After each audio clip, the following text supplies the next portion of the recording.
Well, hello everybody. Been a couple days since I've had a video up, and I apologize for not getting more videos up, but we have had nothing but rain here in the past few days. About 9 miles north of us, they had 9+ inches of rain. The rain gauge went, I know one guy's rain gauge went to 8.8 inches, and they said it was overflowing, so somewhere in the 9-inch range. We had a 4 right here at our place, so we are definitely getting wet weather, including a little shot of rain today. Today is Friday. The calm one was slated for Thursday, and I know you guys are anxiously awaiting, and I think a couple of you might already have a clue what it is, but I am also anxiously awaiting because I was hoping to get it this week, so we need to get our few things going for fall. So that combine will probably need a little bit of work. You know, every time you buy something used, and it is used, it's not brand new, every time you buy something used, seems like there's going to be a bearing out somewhere or something of that nature. A lot of rain dates here, and I have been in the office working on things and really nothing exciting going on, but I'm back to making videos here, and during the rain time here, we've tried to get some more of this 3020 put together. And this right here is the 3020 diesel power shift. And for anybody that doesn't know the story or doesn't want to go back and watch all the 3020 videos, this is a 1968, I think maybe it's a late 60s, I guess the engine would be a late 67, John Deere diesel engine. Originally that engine was in this tractor. This tractor here is a Synchro range rear end. It was a diesel, so I wanted a power shifter in for the diesel engine, so I bought the gas 3020, which was this rear end. So this was a 3020 gas power shift. This was a 3020 diesel Synchro. We switched them out. So this is my Cadillac, and this is more of my Saturn. So definitely not quite as grandiose. 3020 gas Synchro range, not a bad tractor. It's fixed up nice, but not quite the nostalgia to it that a 3020 diesel power shift has. And this one's not just going to be a power shift. It's got the standard front axle, which I've talked about in videos before, which is a very heavy-duty cast front end. Loaders on, loaders functional. The power shifts, they have some hydraulic return outlet ports, so we were able to plumb that in. New battery boxes on it. I think I mentioned in the video here the other day, I got the new side shields, and now the cowl and everything's all back on it. So the only thing, and even new air cleaner there, I'm waiting on the little screen there and a handful of other little parts for this thing. The only dent in the hood that's really bad is right here, and there somebody has drilled 2 holes. Well, anyway, so otherwise the hood's good, and I got the missing rear metal there that I needed, so it is coming together. So you probably don't see too many 3020s set up like this. I am thinking as of currently that I'm going to go ahead and put the cab on this. I wanted to find an air-conditioned year-round, which is really difficult to find, but I am still looking, and I may have a Henniker 1300 found. So anyway, stay tuned. I'll have more on that soon. Some other things in this tractor, we had a hell of a time getting gauges. Climb up here and show you. I finally found a company called Evergreen Restoration. And if you guys are ever redoing one of these old tractors, do not mess around. Oh, drop my camera there. But do not mess around with going to John Deere. Well, actually, that gauge there, transmission dump, that was from John Deere. That was it. That's all they had available. All the rest, no longer available. The fuel gauge they have for the later serial numbers, but not the early. If you notice, there's a little slot where that gauge travels back and forth. Any of the aftermarket gauges pivot off the center, kind of like this tack does. So, paid a little bit more for them, but we got restoration quality gauges, and it looks pretty good. And I am waiting on new tack. That's the taco tack there. So you can tell the Spanish writing on it. Otherwise, it looks good. Steering wheel center caps are available. I will get one. So we are back together. I had a hell of a time getting these battery boxes to fit.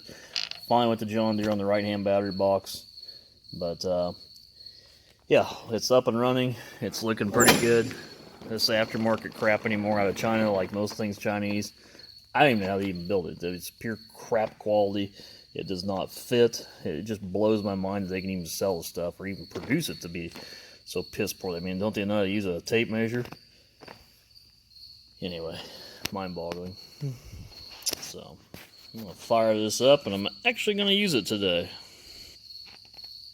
And again, I'm waiting on a new tachometer, so everything else is good. But tack, and probably a cab, or possibly fenders. Not sure what I'm going to do there yet. Depends what I can find. Be done. Pretty much, you know, I gotta do little parts, such as needs a new steering wheel, new center cap, stuff like that, little crap. But most overall, it's pretty much done. Here goes the gear reduction starter.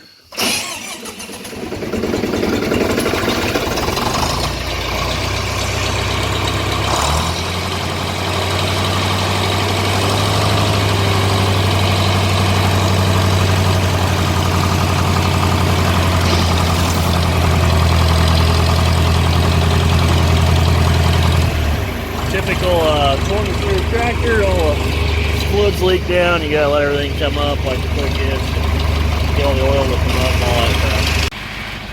And there's the 3020 gas before I pull that diesel out, just show you guys. I think I did a video of this running, I'll try to get another one. In the meantime, Chad, he's gonna hold down the fort on this tractor here today.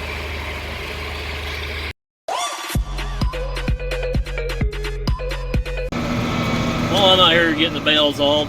The last of them, there was 7 more to go is all, and it got rained out. So finally getting the last of those picked up. And it's a little bit tacky yet, but it's dry enough here in the saw that I can get everything done. Just 7 more to go. So I'll wrap this job up this afternoon. And I figured I could conclude the video today talking about some things going on in agriculture and whatever else is going on in the world that's on my mind. And when I decided to go to more of these daily vlogs, I kind of went away from maybe potentially using this website as an advertising tool to more just using it as entertainment and pleasure. Just what I find enjoyable. And it's nice to be able to express my thoughts on things and get. It's really great when you get reciprocation. There's a full load. Haul this up to the hay pile. Usually large amounts of coon crap on these bales for only sitting a couple days. Well, yesterday was the first day back to school for many kids, especially here in the state of Iowa. Opening day of school. And I commented the other day about the iPads that they're using now in school. And I guess it actually goes a little farther. You are required by the school to have Wi-Fi or provide a hotspot for your child's iPads and apps. Plus, in some schools, I think, you have to buy the freaking apps, which are sometimes up to $400 to $500. So for many people that I know are making about $32,000 a year, do not qualify for what they call chip money, which is if you make $25,000 a year under, and that would be able to buy you internet, basically. Now, our local internet around here, you have to buy the phone and the internet. You can't just go out and pay $30 a month to get internet. You have to buy a phone and internet. It's a bundled together package, and it's approximately $90 a month. So for to meet the school's criteria, you're required to have this, unless you want to take your kid to McDonald's every night and let them burn off the Wi-Fi, or maybe really got some good neighbors with no password. But that's a crock of shit, in my opinion. You know, you take a farmer like us, you may not make a lot of personal money, but you may show a pretty good income because you're handling so much. You know, it's all overhead, it's all gross. So we're not able to get any, quote, chip money, and not that I'm looking for a handout anyway. But it's disgusting. What I feel is used to be paper homeworks, now is on apps. Yeah, it doesn't teach the kids as much, and it makes lazy teachers. There's promotions right now going through the state. They're trying to get down to 4 days a week, school weeks. Say Monday, Tuesday, then, the kids need a break on Wednesday, then they go back for Thursday, Friday. What a load of crap. What are we trying to teach our kids to be a bunch of lazy sacks of garbage? I mean, hell, nobody works weekends now.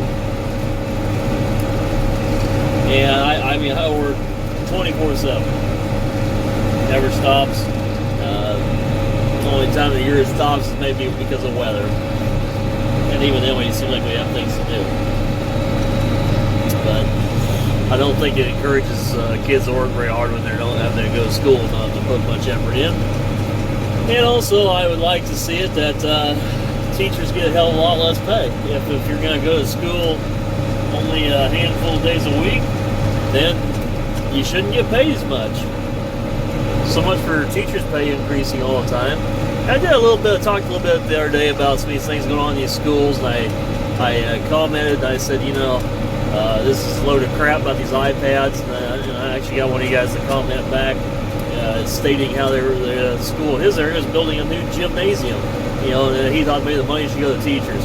I don't think the money should go to teachers. They're already getting much or more than they deserve. Hell, some of them get $50,000 a year, and the bastards, they work 9 months out of the year. My dad had a friend who was a shop teacher in Chicago. He was getting $75,000 a year. Well, Jesus Christ! I mean, bro, he was making those kids do. Man, he's getting a lot of money for being worthless. But I kind of think that this 4-day-a-week school. Hey, Skip, what are you doing? With this 4-day-a-week schools are a joke. It's a stupid idea. I'm not big on the iPads. My grandmother, she was a school teacher. She graded papers after the end of the day. My God, if you want to be a teacher, do something. That's your job. That's what you want to do, is make kids' lives better and teach them something. Well, teach them something. As soon as they get tenure, they throw their feet up on the desk. As long as the kids ain't knifing each other, they're happy. Who cares? Throw your feet on the desk and collect your damn pay. Now you can't fire the bastards. The school districts are a joke. They're getting worse. You didn't even wonder we have a whole generation of kids in this country that are pathetically worthless. These kids come out in modern day, they can't do anything. The child labor laws have prohibited them from ever working. A lot of them don't know anything. I was reading an article, like they say, most Americans, these kids are the most overly confident kids in the world. But the skills and the levels of education that they actually possess are probably some of the poorest in the world. So, sad recipe. Something else going on is there's a lot of sports crap that's going to be starting. I know the football deals, the old Thursday night lights, that's going to be starting. That is something else. I'm not big into sports personally. I never had time for them. When I was in school, I came home to work.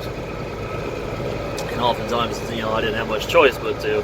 I enjoyed it, and I still enjoy it.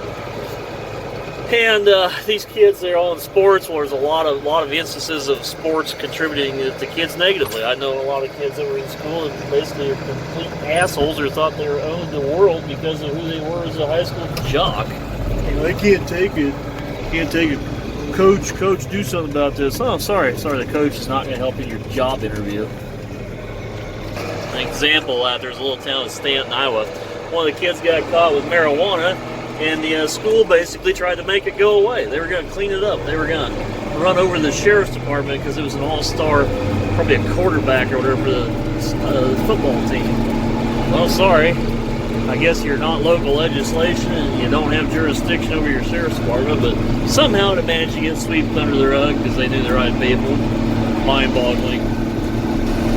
I don't mind sports. I don't have a problem with it. Where I do have a problem with it is when your tax dollar gets put involved into it. I think a lot of these colleges are set up that way that we're paying for a hell of a lot of ball teams. And in fact, I was actually going to do some demolition work for the campus. They proposed bid out there at Iowa State, and I ended up finding a lot of their information about how their college is directed, how their money's divided up, and their sports department was rolled into like a general fund budget. Now, while each department supposedly quote labeled, when you're under one budget, it's easy to basically hide stuff. If you had 10 people living in one house and you all had individual Discover cards that say they're all just tied to one Discover card account. Well, at the end of the month, when you're doing your bills, you're writing a check to Discover card to make your payment. It's pretty easy to figure, or pretty hard to figure out who spent what where when everything's tied to one account. So I think these school departments are kind of that way. If you're a sports department and they claim that ticket sales actually make money, well, if that's the case, separate it entirely. Don't even have anything to do with it. The school, it's its own department, and if it makes money, it should feed the school. And if it doesn't, which I'm sure it probably wouldn't without tax dollar support, maybe it's time to rethink some things. So, my 2 cents for the day. I am going to conclude this video and finish hauling hay. And it's again, it's sad to see where America is headed. So, hopefully you like these kind of videos. There's lots more coming. And I'll get back to making them daily since the rain has went away. I am going to lay down a crap load of hay here, probably later next week or into that first week of September. I like to be done for about middle September. Everything's growing back nice because of the rain. We're going to have a hell of a bean crop. I would estimate our area here about 70 bushels an acre average. So not in the bun to bin yet, so don't put my foot in the mouth too much, but I think we're going to have a hell of a bean crop. Anyway, everybody have a good one. Please comment below.